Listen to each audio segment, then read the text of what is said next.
ಹಾಸನದಲ್ಲಿ ಗಣೇಶ ಮೆರವಣಿಗೆ ವೇಳೆ ದುರಂತ ಕೇಸ್, ಮೃತರ ಸಂಖ್ಯೆ 10ಕ್ಕೆ ಏರಿಕೆ. ಕುಟುಂಬಸ್ಥರ ಆಕ್ರಂದನ, ಕೇಂದ್ರ ಸರ್ಕಾರ 2 ಲಕ್ಷ ಪರಿಹಾರ.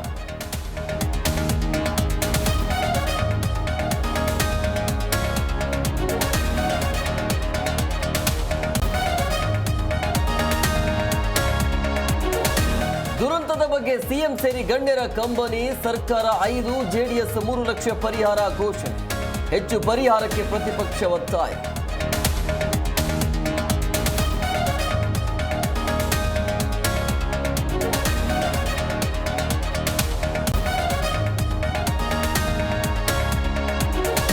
ರಾಜ್ಯದಲ್ಲಿ ಮತ್ತೆ ಸದ್ದು ಮಾಡ್ತಿದೆ ಜಾತಿ. ಪ್ರಬಲ ಒಕ್ಕಲಿಗ ಲಿಂಗಾಯತ ಸಮುದಾಯದಲ್ಲಿ ಗೊಂದಲ, ಏನೆಂದು ನಮ್ಮದು ಅನ್ನೋ ಕನ್ಫ್ಯೂಷನ್.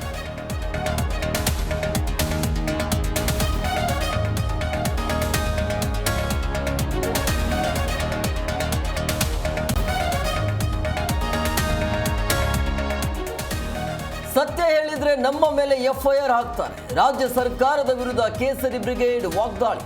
ಬಾಯಿಗೆ ಬಂದಂತೆ ಮಾತನಾಡಿದ್ರೆ ಕ್ರಮ ಎಂದ ಸಿಎಂ.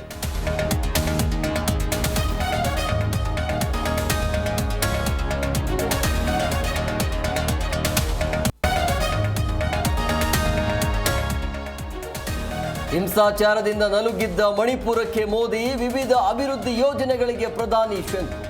ಮೋದಿಗೆ ಪಶ್ಚಾತ್ತಾಪವಿಲ್ಲವೆಂದು ಖರ್ಗೆ ಕಿಡಿ.